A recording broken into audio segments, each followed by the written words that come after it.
Hey guys! Alright, so I loved your posts this week. They were funny and informative. And I really like the idea of using questions and scenarios, to give us something to talk about. But before I get to that, I need to tell you about what I did this weekend. Alright, Friday. I went to Coffee and Conversation, which is, it's this little, group that gets together and you have coffee and you talk about, a topic and stuff. And then I went right from there to the Red Sox game, which was very cool, to be at Fenway, and we had really good seats, and I was with a bunch of people from my floor and from around. We had a lot of fun. I mean, baseball's kind of boring to me, but but it was fun. And then, as I'm sitting at Fenway, I see that Lifehouse tweets that they just got to Boston, and I was like, oh my god, are they doing a concert here? Do you think I could get tickets?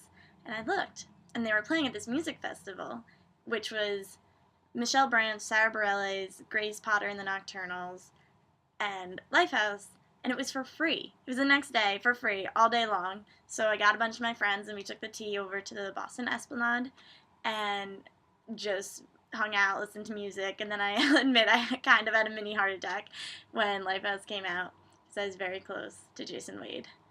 God, I love him so much.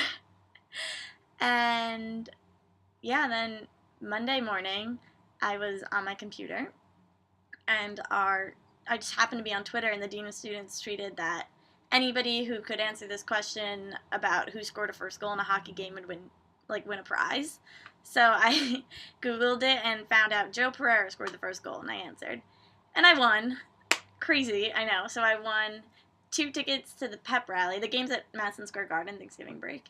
2 tickets to the game, and I have to ride the Zamboni during one of the intermissions. So I get to do my little, Miss America wave. I have to work on that.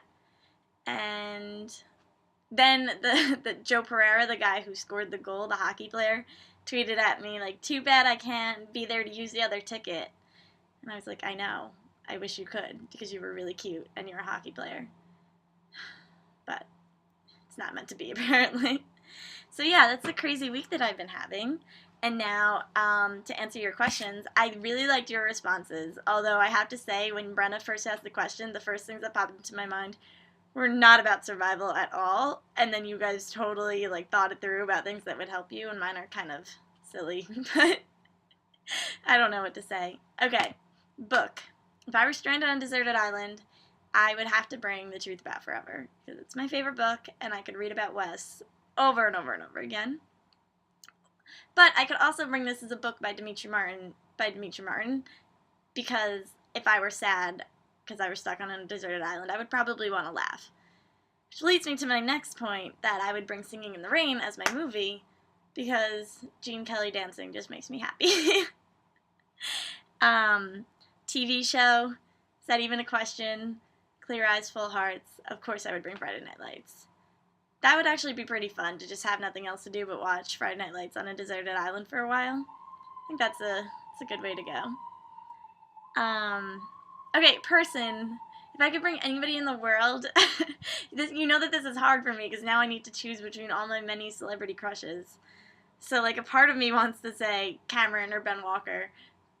But then I thought maybe I should be a little concerned about the fact that I'm stuck on a deserted island, and bring, Tom Hanks, because he knows about this kind of stuff from Castaway. Or, I don't know, somebody who could actually help me get off the island. Somebody with a boat. That seems to be a good idea. Or a plane. Or somebody who, if they went missing, people would actually care. That would be good. I mean, but if I were stuck with, no chance of escaping, then it would definitely have to be, Cameron or somebody. Alright, well, this has been sufficiently embarrassing. And device, this one's obvious too. Of course, my iPod and speakers, so that I could sing and have fun and have a dance party. And yeah, I really like this idea of topics though, so Brenna, keep throwing them out there, and if I have any suggestions, I'll either throw them out myself or let you know to add them in the video, because this makes it easier to have something to talk about. I really hope you guys are still enjoying school, and Brenna, I had to tell you, AP US 2 is kind of easier than Jensen's class. So don't worry, you can keep that A up. You're doing great so far. Alright, love you guys. Peace.